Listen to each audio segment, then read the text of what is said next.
Welcome to Ktn Prime. Today, the 29th day of August 2012, a very sad day for the Kenyan nation, as a second grenade attack in Mombasa confirmed the nation's worst fears. But there are elements in Mombasa that are determined to drive the violence agenda to the detriment of peace and harmonious coexistence. Well, as the people's representatives in Parliament spoke passionately against the violence in the coastal town, the onus is now on the coastal leaders, the residents and the region's leaders to join hands with security forces to regain Mombasa's tranquility.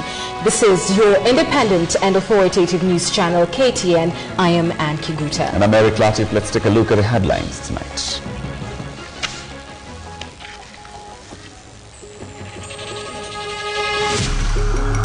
Security tightened in Mombasa as anti-riot police patrol the streets. Military vessel linked to the Anglo-Leasing scandal docks in Mombasa. Numerous strikes threaten to cripple Kenya's economy. And still on KTN, we investigate the cause of perennial water shortage in Nairobi.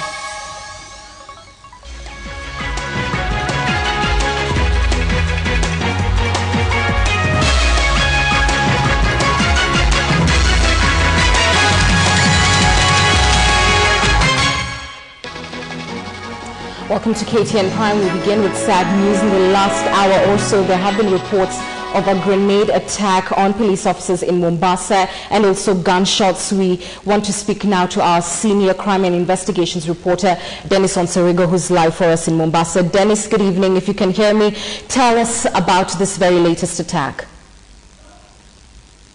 In Nairobi, maybe, but it's not a very good evening in Mombasa. Just at about 8 p.m. this evening, two men suspected to be young men from this region of Lebanon in Mwembe Tayari were walking along the street when a police Land Rover, which had just arrived here to drop other officers so that they can relieve others to start the evening brief, when they hurled a grenade at a police Land Rover, and 7 of them were injured.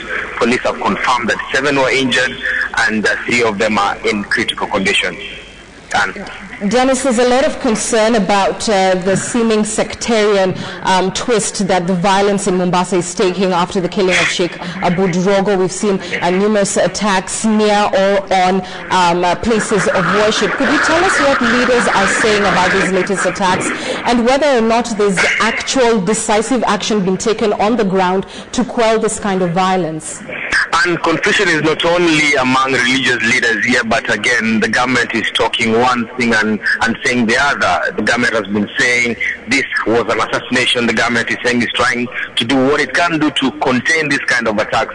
Remember, this is not the first time that Mombasa is coming under serious attack as a result of grenades. This is the second one in the last 48 hours. Remember, yesterday, 4 police officers died as a result of another grenade attack. Again, it's just less than 4 kilometers from where I'm standing. So indeed, there is confusion, not only among religious leaders here or inter-religious leaders trying to preach peace, but also the kind of assurance that the government is trying to tell Kenyans, the kind of assurance the government is trying to sell out there, that it's trying to do what it can to contain this kind of attacks. But again, apart from presence of policemen on the ground, it appears that intelligence-led policing might be failing us on this front.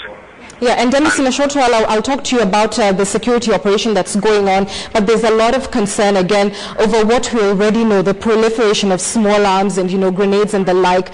How much work has been done? Has there been significant progress in trying to mop up these arms that are being used in these radical attacks that are taking place all over the country? Latest Mombasa, but really we've seen it all over the country.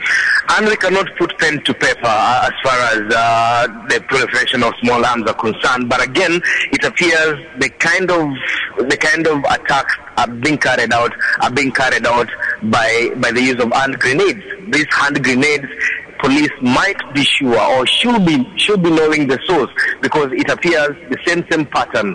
A young man somewhere or a group of people driving in a small vehicle, in a big vehicle, driving past a group of people and howling grenades at them. This is a common trend that has been going on for a very long time. So it appears that maybe someone somewhere is not doing enough to make sure that we are stemming this movement of small arms, this movement of hand grenades that are causing serious mayhem in parts of the country, and especially in Mombasa. Absolutely, the concern of coordinated attacks there. Dennis, Mombasa is emerging as a flashpoint region in the country. We've seen the disturbances initially with the MRC and now these attacks going into an election just months away. What do you think is top of mind in terms of the concern for security agencies in ensuring that this region will remain stable? In fact, Anne, as we speak now, senior police officers are telling me that indeed what they're fearing most is the regrouping of what will be Al-Shabaab remnants. And remember, in 2007, when the Islamic Coast Union fell in Somalia, several people or several remnants of Al-Shabaab moved across from Somalia to Kenya.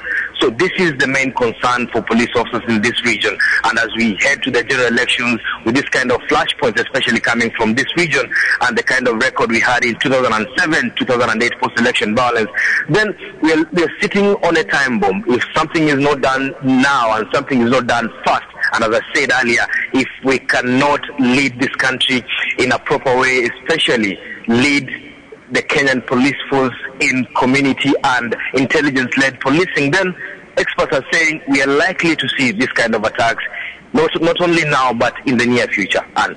Right, absolutely. We're just about to let you go, and those are very real concerns that came even from Matthew Terry yesterday, the police commissioner, saying that he lacks the forces, the manpower to man a peaceful election before the election and after it. But as we wind up, of course, they've been talking security. We know that there's been a significant security operation in the area. Could you just quickly brief us on what's going on?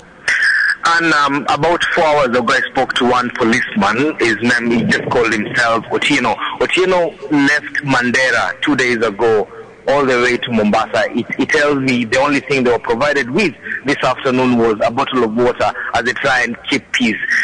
Despite having several police officers on the streets, despite securing property, lives and property, again, there is need for the government to also try and make sure that police officers are provided with the equipment they're supposed to have so that they can fight this kind of crime. But as we speak, there's some form of assurance from Coast provincial police officers here saying they're on top of things.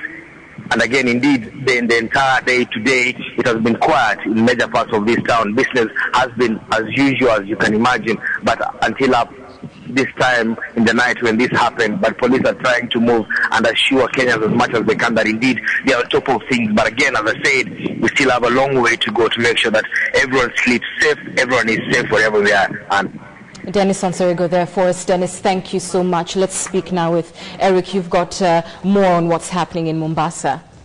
Like we've just seen there from Dennis, the coastal town of Mombasa has been rocked by another grenade attack. Just on the day that intense police operations were being conducted to restore calm in the area. This comes as 2 police officers injured in the first grenade attack yesterday succumbed to their injuries, bringing the number of those killed in the riots to 4 so far. The government says it will come down hard on would-be protesters as it warns that a hidden hand is behind the latest protests sparked off by the killing of the Muslim cleric Abu Drogo on Monday. It is a report filed earlier this evening by Dennis Onserigo from Mombasa. The number of police booths has increased in the coastal town of Mombasa 3 days after the controversial drive-by shooting of Muslim cleric Sheikh Abu Drogo.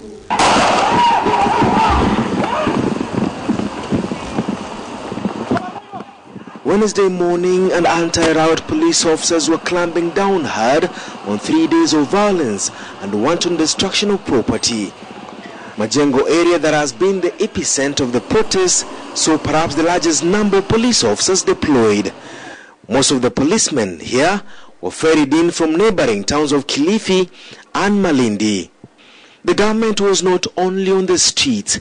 Acting Internal Security Minister was talking tough in Mombasa. Government will not, under any circumstance, condone this kind of behavior. From now onward, these people will be dealt with very severely so that they can know that there's a government. Prime Minister Raila Odinga was also striking a cautious tone moments after meeting interreligious leaders in the town. Where did the grenades come from? You see, and the kind of daring attacks on the police, it basically confirms our fears that there is a serious underground organization that is directing this. Several people have been arrested and charged since the Monday riots. But away from the sound of gunfire and chanting, a team of police investigators was getting down to business. The joint team drawn from the CID, officials from the Public Prosecutor's Office were trying to piece together the events of Monday morning shooting. The number of specialized police units have also been moved to Mombasa to track down on will-be groups police in the region suspect could be regrouping. Police sources have told Ktn that intelligence officials are closely monitoring signs of trouble among individuals on their watch list. The Coast Province saw the largest influx of Al-Shabaab recruits fleeing the troubled Horn of Africa country Somalia after Ethiopia and transitional federal government forces forced the Islamic Courts Union out of the capital Mogadishu almost 8 years ago. Kuna kitu muhimu katika dunia hii kama kuwa na amani. Na tumeona katika nchi jirani zinavyoteseka. Ukiangalia Somalia pale ilitoka, ukiangalia Rwanda pale ilitoka. Sisi kama Wakenya hatuna budi ila kudumisha nini? Amani. Jambo nzuri sana, jambo la furaha sana kuonekana kama hawa viongozi wametilia maanani msimamo wa amani. For now it appears calm has been restored somewhat slowly. Presence of security forces on major streets in this coastal town of Mombasa has moved to assure residents here that something is being done. But intelligence officials are now worried that there is a possibility of the Somali-based Al-Shabaab terror organization reorganizing and staging attacks in a town that has seen such attacks in the recent past. Benson Sarigo, KTN, in Majengo, Mombasa. And that report was filed earlier today. Now focus is turning to the who, what and why of the Mombasa chaos. The police have dismissed speculation that they had any knowledge of who may be behind the killing of controversial preacher Sheikh Abu Drogo. Meanwhile, members of Parliament held a special session this afternoon to discuss the security situation in Mombasa. KTN's Asha Mwilu reports. As the Director of Public Prosecution released the names of the members of a special team to investigate the Mombasa protests, the police have dismissed speculation that they had any knowledge of who might have killed controversial cleric Abu Drogo, triggering the riots. Having been taken to be a member of Al-Shabaab, the person coordinating Al-Shabaab from Somalia and Kenya, we believe that his death could have occurred out of a difference between him and maybe some of his colleagues. A section of Muslim leaders speaking in Nairobi were however not convinced and insisted that the security agencies should bring out the truth. When we lost the first Kenyans, it was in the media, it was public news, it was raised, we were told investigations are being carried out. We have not seen any report coming out of that investigation. We have not seen anybody who has been taken to court, and we are not seeing any meaningful intention on the part of the police to find solution to what has happened in the past. But Prime Minister Raila Odinga supported the police theory on what might have happened in the Rogo incident. Where did the grenades come from? You see, and the kind of daring attacks on the police, it basically confirms our fears that there is a serious underground organization that is directing this. Members of Parliament adjourned their normal proceedings to discuss the state of Kenya's top tourist destination. We also ask that the police reforms be speeded up so that our security agencies can be able to get the best technology available for detecting and fighting crime. What our religious leaders have done, standing together side by side, is true to the Kenyan spirit that we all must live together as brothers and sisters in this nation without the bounds and boundaries of religion or race. Tobacco's investigative team named today has been given an expanded mandate to also probe those behind the clashes and the burning of churches in Mombasa. Religious leaders warning that the Mombasa clashes, as well as the recent ones in Tana River and Wajir, should be dealt with before Kenyans go to the ballot box. It will now be a wait-and-see situation for the DPP's special team to release a comprehensive report on the incident after 14 days. Asha Mwilo, KTN, in Nairobi. And to other news, learning for over 1,000 students of Moi University College of Health Sciences has been disrupted after clinicians from Moi Teaching and Referral Hospital withdrew their services demanding allowances. But that's not all. Learning for pupils and students both in public secondary schools and universities may also be interrupted if teachers and lecturers make good their threats to down their tools early next month. Has Kenya become a striking nation, or is this the convenient time for unions to finally get what they want as we edge closer to the general election? Here is KTN's Ktn Mwando, who's putting this question into perspective. On the third day of the postgraduate doctors' strike, medical students of the Moi Teaching and Referral Hospital roam the compound idle. Lecturers of health sciences have withdrawn their services. They say they will not go back to the lecture halls until the government meet the doctors' demands to compensate self-sponsored postgraduate students and pay call and extraneous allowances. It's regrettable that we have to resolve to withdraw services in order to demand what belongs to us. Demanding that clinicians continue to work while refusing to pay them their rightful dues is tantamount to endorsing slave labor and is against the Constitution of the Republic of Kenya. In Nairobi, the University Academic Staff Union is reminding the government that they too will down their tools on the 6th of September unless their comprehensive bargaining agreement of 2010-2011 is honored. We have been disregarded enough, we have been oppressed enough, we have been discriminated against enough. It is on the basis of this that we have decided today to withdraw our labor with effect from 6 September 2012. This threat is followed by another. The Kenya National Union of Teachers maintain they will follow through with their planned strike on September 3rd, when most primary and secondary schools are set to commence the third and final term of the year, when students sit for examinations.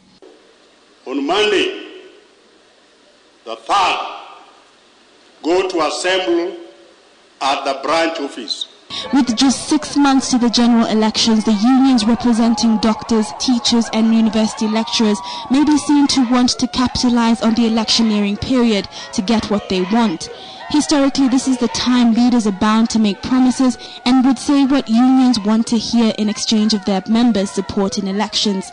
However, with a response like this from the finance minister, there are some sectors we got away with a lot of resource allocation through tantrums, being very vocal, making so much noise,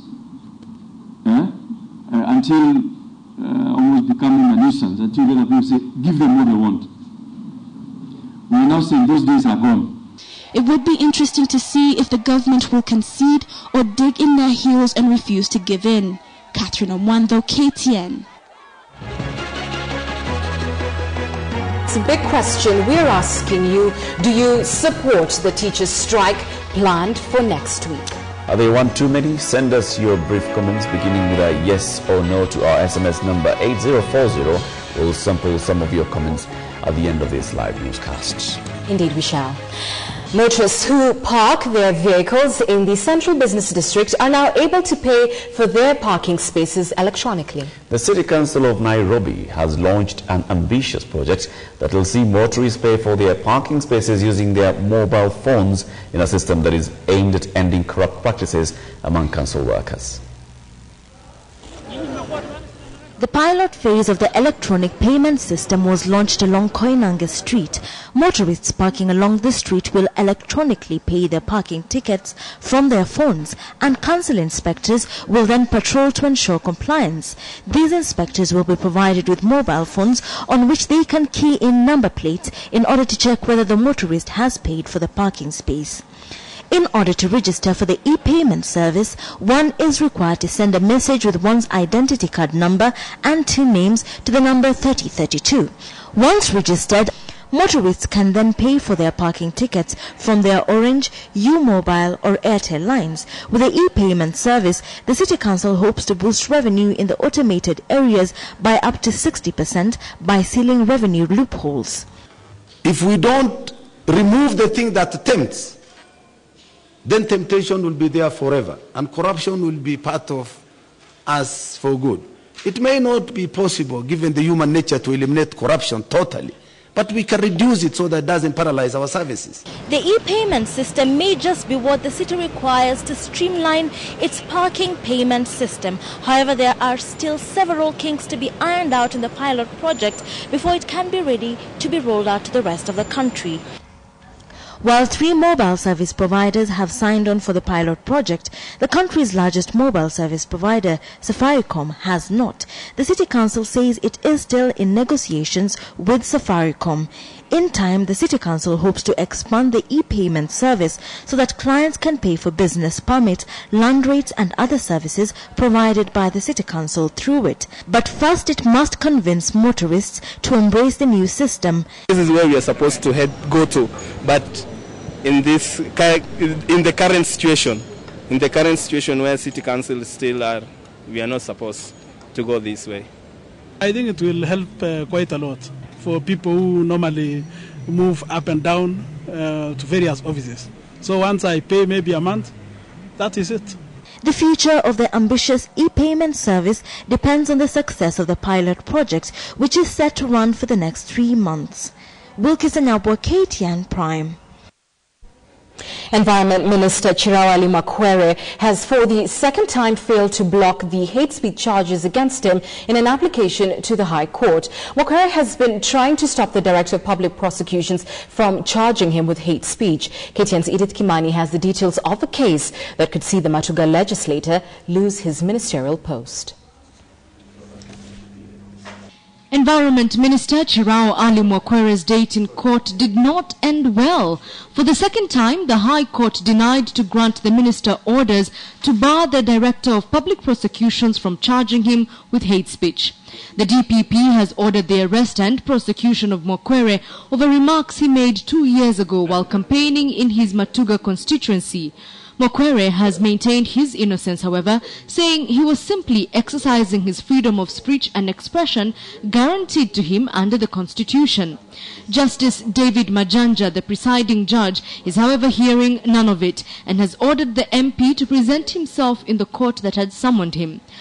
Yes, my Lord, Makwere's lawyer, Mutua Mono, will now present his client before court tomorrow to argue whether the DPP can be stopped from charging Makwere with hate speech.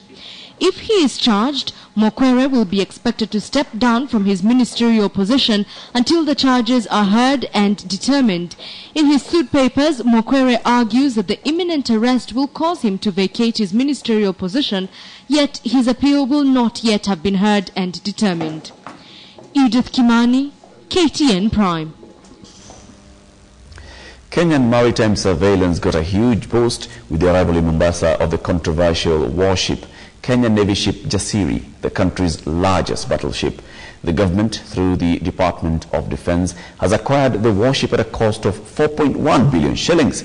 Chief of Defence Forces General Julius Karangi says the ship that took Kenya 9 years to acquire comes at the appropriate time when Kenya is battling the Al-Shabaab insurgents. The controversial naval ship acquired from Euromarine Spain sailed into the Kenyan waters Wednesday. Christian Kenyan Navy ship KNS Jasiri, the country's defense docket, set up an elaborate ceremony to welcome the 4.1 billion shillings Anglo-leasing linked combat ship. Chief of Defence Forces General Julius Karangi, who received the ship, says the vessel has enhanced the capability of the Kenya Naval Force. Karangi hinted that the additional gunship vessel will play a crucial role in the war against Al-Shabaab and may be used in the capture of Kismayu, the next target for the AMISOM allied forces. If we were powerful then, last year, because of Nyao Moja and others, today we are more powerful. And therefore, if there is somebody out there in our waters thinking that we are worried, that him or her know that more than ever before, as we go for the home stretch against the enemy, things can only get tough. KNS Jasiri, under the command of Lieutenant Colonel Mohammed Adan Mohammed, glided into Kilindini waters to full military colors with a Kenya Air Force helicopter fly past and a banner reading Karibu Jasiri. President Mwai Kibaki was among top government officials who attended the burial of the widow of former Environment Minister John Michuki, Josephine Waitiri Michuki, who passed on at the age of 75, just some 6 months after the death of her husband. Mwana said Josephine initiated development projects that catered for the poor in Kangema constituency. KTN's senior reporter Carol Derry with that story from Kangema, Murang'a County. Family and friends gathered at Kiangonyi Catholic Church in Kangema constituency, Murang'a County, for the funeral service of the late Josephine Waitiri Michuki, who passed on at the age of 75, 6 months after the demise of her husband, former Environment Minister John Njoroge Michuki. President Mwai Kibaki attended the funeral, accompanied by Deputy Prime Ministers Uhuru Kenyatta and Musalia Mudavadi, amongst other cabinet ministers, members of parliament, and a host of dignitaries. Messages of peace and unity amongst Kenyans were consistent in the tributes and speeches, especially in light of the current happenings in the country. Katika nchi ya Kenya tuishi kama watu wa umoja, watu wa upendo, watu wa Mungu mmoja. Tunataka tuzidi kuishi pamoja kama Wakenya. Tunataka tuzidi kuheshimu demokrasia katika taifa letu. We all just believe in one God, regardless of what denomination we come from, or what religion we come from. And we want to be able to live in this country in harmony, be we Christians or Muslims. President Kibaki urged the Michuki family to remain united and avert squabbles that sometimes arise after the death of parents. Ninaona wengi watu wengi sana siku hizi wakiachwa ni baba au ni mama wanaanza fitina baina yao. Sasa mna fitina ya kufanya nini? Na hakuna faja ya kupigania vitu. Mtapigania vitu ni kuachiwa. Vitu ambayo utajenga wewe mwenyewe utajenga. Our dear mother was at peace with her going. She drew strength from Christ's passion on the cross. Mama Martin, as she was referred to by the constituents, has passed on before the upcoming Kangema by-elections, but not before calling on the people of Kangema to vote wisely. I urge them to make a choice that will be closest as much as possible to the late Honorable John Michuki. Messages of peace have been echoed today at the funeral service of the late Josephine Michuki, with residents of Kangema urged to choose a wise leader in the upcoming by-elections, and also leaders urging Kenyans to unite and restore peace despite religious differences. Carol Derry for Ktn in Kangema constituency, Murang'a County. And may the Lord rest Josephine Waitiri Michuki in eternal peace. Of Nairobi's 3 million inhabitants at night, while this number swells to about 5 million people during the day, roughly about 50% have direct access to piped water. While the rest obtain water from kiosks, vendors, illegal connections, or from wells. Now, only about 40% of those with access to piped water receive water 24 hours per day.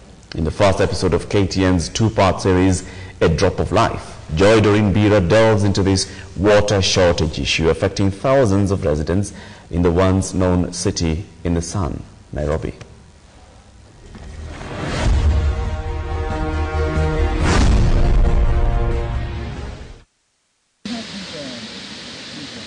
Water is life, a basic need for every human being. In Kenya, access to clean water is every citizen's constitutional right. But just how accessible is this constitutional right to Kenyans living in the capital city, Nairobi? In a city of 3 million Kenyans, most of the residents live in peri-urban and slum areas. In most of these estates that could easily be categorized disadvantaged areas, constant running taps and access to water could soon turn into a luxury of the past. Testimony to this are residents of Fort Jesus next to Langata Estate. Their situation is shocking. Water is supposed to have disappeared. We are not supposed to have any water around here. then there you can understand that there's no water. Violet Wanjiku, a resident operating a kiosk in the estate, says she hasn't seen a drop of water through the taps for close to 2 years now. There's a woman who sells water. She has made millions with water. Here, when you go up here, there is water. But the shocking thing is the estate itself. We are surrounded by water, but us inside here, we don't have water. Peter Obiero, living in the same estate, is overwhelmed by how deep into his pocket he has to dig to buy water from hawkers and kiosks for his 9-member family. I have to buy water, which I'm using with my family. Buying and bringing it here, at times it is up to 20 shillings. So you find that I use like about like 300 shillings at times, 200 to bring water here.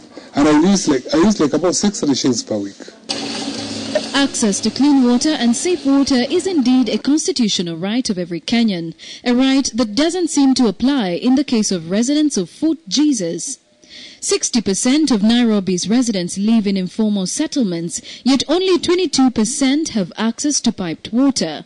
That some cannot access the same water is evidently beyond inconvenience to their healthy living. You need water for bathing, you need to wash your utensils, you need to, when you're using the toilet, it's a must, you pour water, you know. So like I said, the least you can use is about 5 to 7 20 liters. 7 jerrycans for 20 liters. And me, I'm lucky because I don't have a family. My children are at school. One thing which is so bad, the boys that we send for water, at times they go out there, they go to the kisima. We have some kisimas around here. They bring water, except you got good water, and then you're using, kisima water for cooking, and that is untreated, very bad water. So you use water that you don't know its source. You're just at the mercy of people, While those living in areas with water shortage lament, a good number of innovative minds have taken advantage of the situation and turned it into a booming trade. The water kiosks stationed in various outlets in areas experiencing water shortage are now a lucrative business that has forced many residents into an expensive and unhealthy lifestyle. Unakuja kununua hapa alafu naenda kuuza huko kwenye watu wale wengine ambaye hawana na wale ambao hawawezi kufika huku. What ails the residents most, however, is the zero attention given to their complaints. Personally, I've been to that office. Until now, I feel offended if I go there. At times you want to quarrel with people. I talked to one of these guys, technical. I have even their phone number here. They call themselves technical office.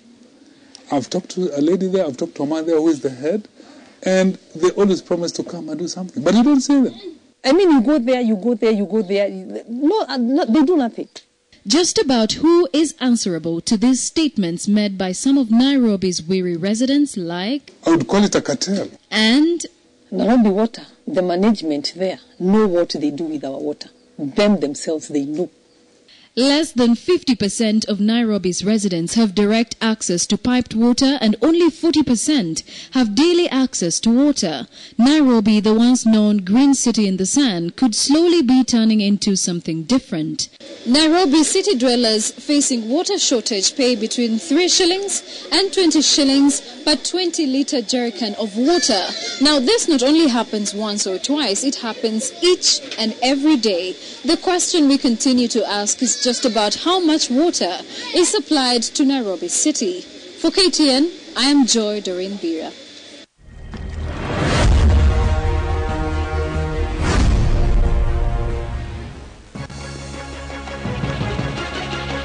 So, as we know, doctors from Kenyatta National Hospital, Moi Teaching and Referral Hospital in Eldoret are on strike. That says some doctors and some nurses. Now, teachers and lecturers are threatening to go on strike from the beginning of the term early next month. We are asking you now a big question tonight. Do you support the strike by the teachers that's planned for early next week? We'd love you to send us your yes or no comment to the number 8040. Thank you very much for all those who are sending them in. Teachers are justified to strike. Why discriminate against them? For example, civil servants of Job Group L are earning a basic salary of 45,000 shillings, but teachers are earning 35,000 shillings. Why the disparity? No, surely these teachers are not sympathetic. Let them all be sacked. The number to send your SMS to is 8040. Keep them coming in. And you're watching Ktn Prime. Just about time for a break, but when we return, the Niko Fiti campaign raises 2 million shillings. Stay with us.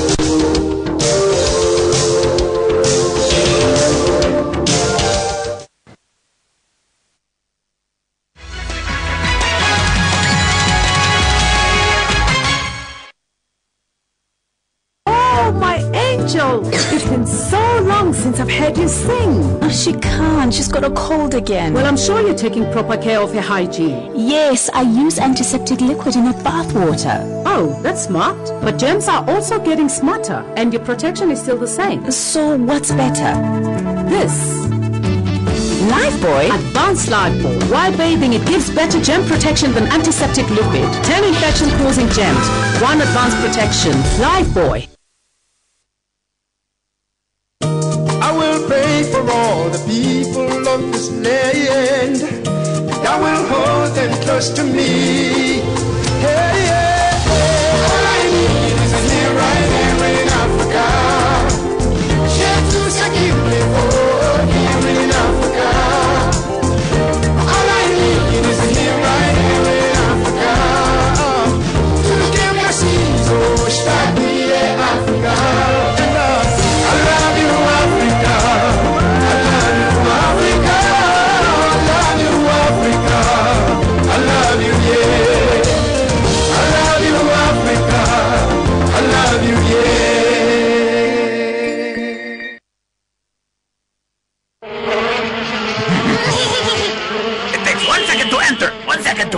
And 1 second to attack you. Mosquito bites cause malaria. 1 second to infect you. Not anymore. Now I won't give any of you even 1 second. New Mortin Doom Power Guard. Mortin Doom! Mortin Doom Power Guard with new scientifically proven powerful formula not only kills faster but also longer by killing mosquitoes that surface later, and it keeps killing for up to 1 week. Even 1 second counts when it's my family's protection.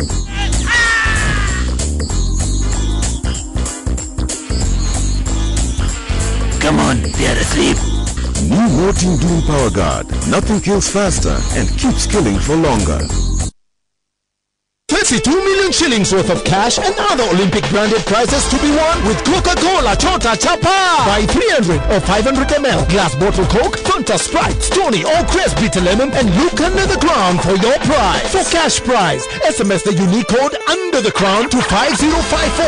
Hurry, there's 32 million shillings in cash to be won with Coca-Cola Chota Chapa. See press and posters for details. Terms and conditions apply. Coca-Cola, worldwide partner of the 2012 London Olympic Games.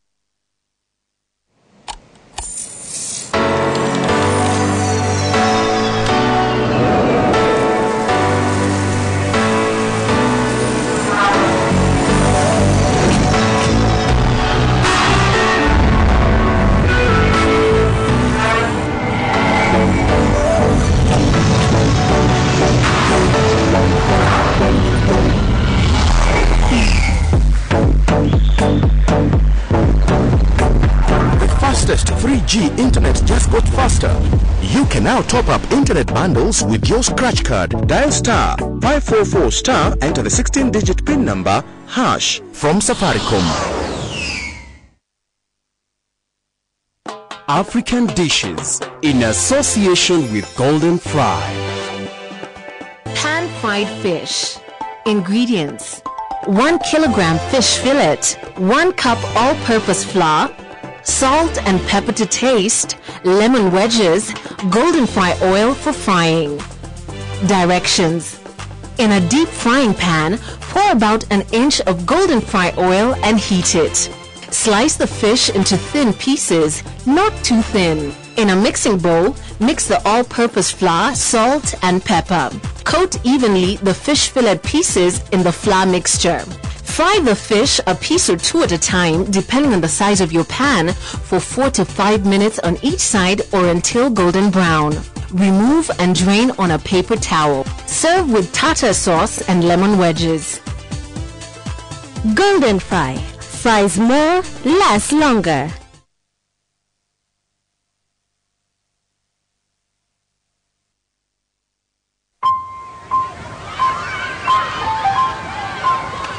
Ordinary laundry bars might get the job done. But now there's a way to add sparkle and fun with new Nuru multi-purpose soap. Because Nuru does something no other bar can do. Let the sunshine, let the sunshine. The white bar with glycerine that's gentle on your skin. Sunshine, the blue bar that deals with any stain. The yellow bar with lemon scent that washes pots and pans. The green bar that sends germs down the drain.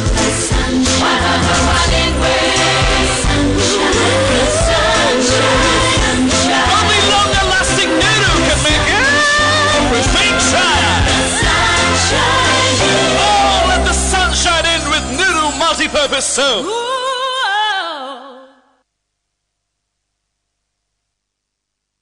Eve Woman presents Eve Sisters. Come discover and maximize your potential this September at the Hilton Hotel on Saturday, 8th September from 9 a.m. to 1 p.m. Speakers include Supreme Court Judge Honorable Lady Justice Njoki Ndung'u, Property Guru Sue Muraya, Coca-Cola's Public Relations and Communication Director Nora Odweso, and Dr. Sidi Trim, best-selling author, former U.S. Senator, revolutionary thinker, and transformational leader. Moderator will be Njoki Karoya of the Standard Group. Charges 2,000 shillings only. Advance payment by M-Pesa number 0708 789 789.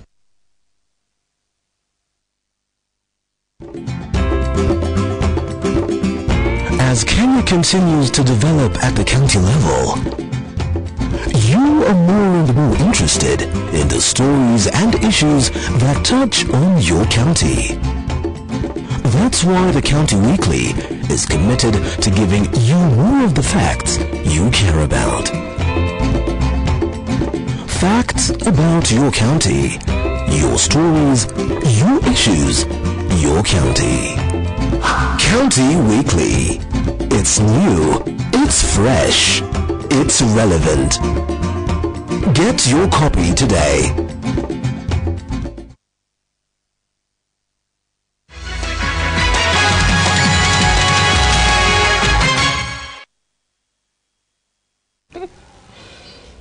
Welcome back. Phase 1 of the Nikofiti campaign launched last year has successfully come to an end, contributing over 2 million shillings to purchase equipment that will help make the lives of persons living with disability more comfortable. Stakeholders are urging institutions to include persons with disability in key positions to help them be self-reliant. Here is KTN's Angel Katusia. Umekuwa nasi tangu tulipoanza kampeni ya Nikofiti. Last year, October, Kenya, the Standard Group and the Association for the Physically Disabled Persons in Kenya launched one-of-a-kind initiative named Nikofiti campaign, aimed at lifting stigma towards persons with disability in society and also to provide equipment to persons living with disability to facilitate these persons to participate in productive activities in the society. In Kenya, about 2.5 million people are living with disability. It is this group of people who have in the past been sidelined by the society that the initiative aims to empower. If you facilitated some of the persons with disabilities with a fairly minimal amount of investment, like a wheelchair, like a cane, they can actually actively participate in society. Standard Group Deputy Chairman and CEO, noting the media house's role in creating awareness on persons living with disability, called on employers to ensure they include persons with disability in their workforce to enable the persons to become self-reliant. It is critical for the corporate citizens to share their prosperity with those who contribute to the prosperity of those corporate citizens. According to the Association for the Physically Disabled, persons living with disability continue to face stigma, with many unable to access devices that can facilitate their lives. Appreciating the donors who have contributed in the campaign, APDK CEO Walter Odhiambo said the campaign has positively enlightened the public. Donors who included Safaricom, Kenya Commercial Bank, and Kenyans at large have contributed over 2 million shillings for the purchase of facilities for the disabled. What we are driving now is self-sustainability. We've passed the period of handouts. So we are trying to promote persons with disability to integrate fully into society, to participate fully into society. Kwa Wakenya kutushika mkono, tumefika mbali kwa sasa. Kutokana na ule usaidizi waliotupatia, usaidizi wa kifedha, wengine wakatoa vifaa ambavyo vinaweza kutumiwa na walemavu. Disability is not inability. And as a company, we have put this to the test. Walter has alluded to the fact that we've employed people with disability deliberately. Currently, we have about 50 people with disability. Donors called on other institutions to come on board, urging them to also create positions of employment for the physically disabled. The campaign has come to an end of its first phase, which stakeholders have termed as successful. Angel Katuse, Ktn Prime. Retired President Daniel Arap Moi has sent a message of condolence to the family of the former Finance Permanent Secretary Wilfred Koinange following his death on Monday morning. Koinange, a long-serving civil servant, died of stomach complications at his home in Loresho, Nairobi. He worked in various ministries in the Kenyatta and Moi administration. Moi described Koinange as a sterling public servant, especially as Director of Medical Services and as Permanent Secretary for Finance. Koinange, a medical doctor, died aged 73.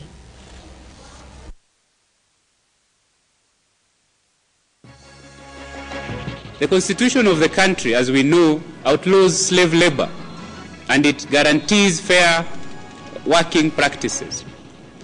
Demanding that clinicians continue to work while refusing to pay them their rightful dues is tantamount to endorsing slave labor and is against the Constitution of the Republic of Kenya.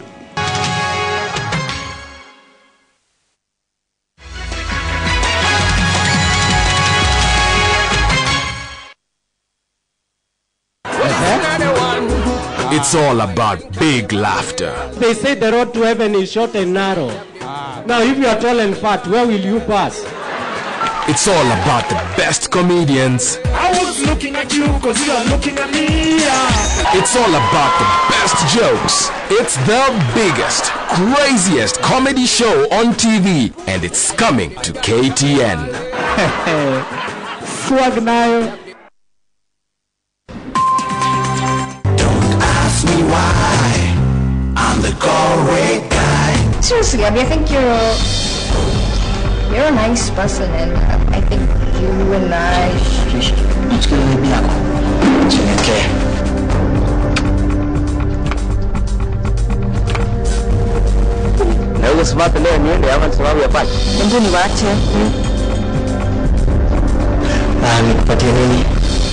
Aren't you supposed to be cleaning the tables?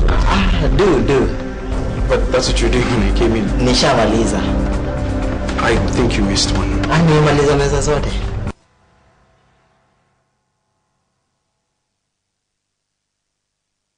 Switch to U-Mobile and call other networks at just 3 shillings and call U2U for free all day and night.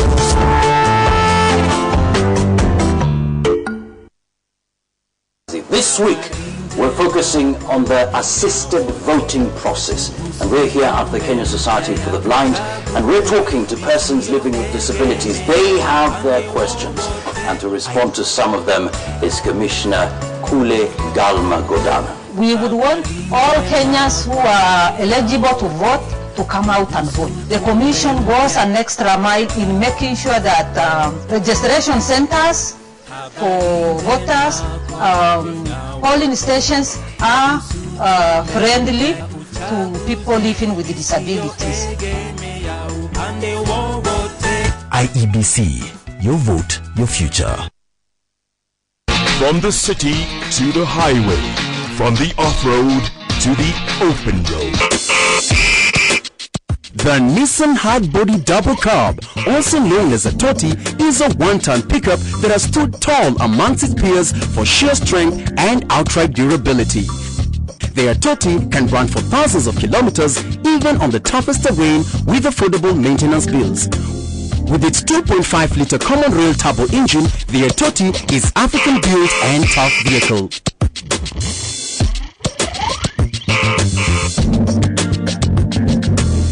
Nani kama Nissan?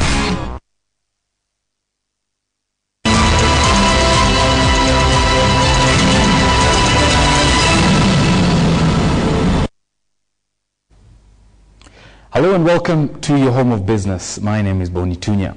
Now, demand for credit for the manufacturing sector, as well as those taking loans for personal and household use, went up in the quarter ending June 2012. Now, according to the central bank, sectors such as agriculture and tourism, however, saw the demands for loans remain flat. Joseph Bonyo with the details.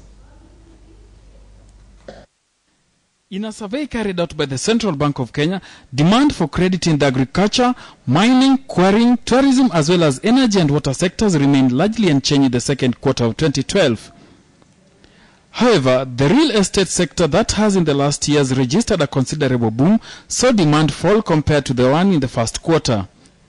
According to the survey, this was largely associated with tightened credit standards for the building and real estate sectors in June 2012. Some banks surveyed indicated that they expected new land laws to adversely affect the performance of loans under building and constructions as well as the real estate sectors. But reporting growth over the period under survey was the manufacturing sector that had been up in arms over high interest rates charged by commercial banks in the last 8 months. Also growing its share of book was personal and household loans applicants, defying the tight monetary stance that existed in the period. Remaining unchanged in the period was also international trade financing by commercial banks, indicating low willpower by banks to finance the sector. However, the survey also indicated that the credit environment still remained largely affected by the cost of borrowing, currently at 16.5% on average, and the credit standards determined by individual banks. This survey, according to the Central Bank of Kenya, involved all commercial banks and one mortgage company. Joseph Bonyo, Ktn Business Today. Since late 2011.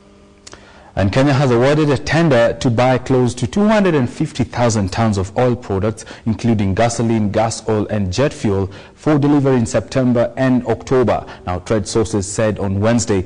The tender was awarded to Galana, ADAX and GAPCO, with volumes divided among the oil firms by the product. The first parcel of gas oil for delivery on September 25th to 27th was awarded to Galana. A second parcel of 80,000 tons of gas oil for delivery in October was awarded to Gulf Africa Petroleum Corporation, otherwise known as GAPCO. Now, GAPCO was also awarded more than 45,000 tons of gasoline for delivery between October 13th and 15th at premiums. Now, Kenya previously purchased just over 340,000 tons of products for delivery in August and September. The volume sought in the latest tender were for delivery at the end of September and the first half of October.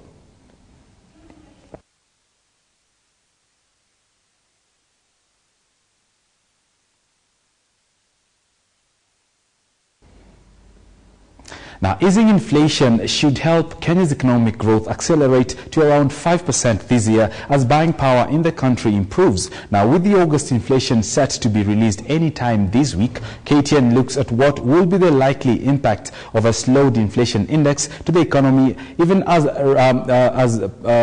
Reuters report expects the August year-on-year inflation figures to drop to 6.75%. The Reuters poll pegs the August forecast at 6.57%, down from the July overall inflation rate that stood at 7.74% on the strength of good harvest and lower petrol prices that have seen petrol retail as low as 106 shillings per litre in some parts of the country. All these factors pave way for what is expected to be yet another hefty interest rate cut when the Monetary Policy Committee meet on the September the 5th. The country's monthly inflation indices have been on a steady slowdown in the past 5 months, with the biggest drops experienced in May, when the index fell to 12.22% and 10.05% in June, before retreating to the single-digit territory of 7.74% in July, beyond the government's target of 9%. However, despite this steady slowdown in inflation indices, consumer price index has been on an upward trend, although marginally, a phenomenon that results in a rise of commodity prices, meaning ordinary Kenyans are still far from enjoying the expected drop in cost of living. Going forward, a further slowdown in the inflation index is likely to result in yet another rate cut by the Monetary Policy Committee and better times for borrowers and enterprise expansion. Wheat and its related products in the country could soar in price in the coming days following a projected shortfall in production. According to the Ministry of Agriculture, late planting by farmers is expected to cut by almost a third of Kenya's wheat production. Philip Ktn has more. Speaking to Reuters news agency, the ministry officials also indicated that late fertilizer supply will result into poor harvest. As it is, Kenya imports about 2/3 of its wheat needs, with traders' opinion divided on net effect of such a shortfall in the harvest. Some traders, however, remain wary of the rising global prices of cereals triggered by the adverse weather in the world's largest wheat producer, the United States. Kenya mainly imports wheat from Egypt and Mauritius through the common market for East and Southern Africa trade bloc, as it consumes about 900,000 tons of wheat per year and produces 350,000 tons. Officials expect farmers to produce 130,000 tons of wheat this year, 37% lower than earlier forecast of 5.8 million bags the government had forecast in March. Wheat farmers had also failed to achieve the targeted 159,988 hectares for planting, with just 103,386 hectares being achieved. National stocks of wheat stood at 512.50 bags in June, compared with the 476,390 bags the previous month, followed by arrival of imports, the ministry said. Declining yields due to erratic rains is also expected to cause average yields to fall to 32 bags per hectare from a targeted 36 bags. Philip Ktn for KTN Business Today. And finally, look at how your money is doing at the NSC, and the shilling has weakened slightly against the dollar as it was mean rated at 84.11, buying at 84.03 and selling at 84.20. Now against the sterling pound, the shilling bought at 132.80 and sold at 133.13, while against the euro, the shilling bought at 105.51 and sold at 105.78. Here are some other figures from the NSC.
Woman presents Eve Sisters. Come discover and maximize your potential this September at the Hilton Hotel on Saturday, 8th September from 9 a.m. to 1 p.m. Speakers include Supreme Court Judge Honorable Lady Justice Njoki Ndongo, Property Guru Sue Muraya, Coca-Cola's Public Relations and Communication Director Nora Odweso, and Dr. Sidi Trim, best-selling author, former U.S. Senator, revolutionary thinker, and transformational leader. Moderator will be Njoki Karoya of the Standard Group. Charges 2,000 shillings only. Advance payment by M-Pesa number 0708 789 789.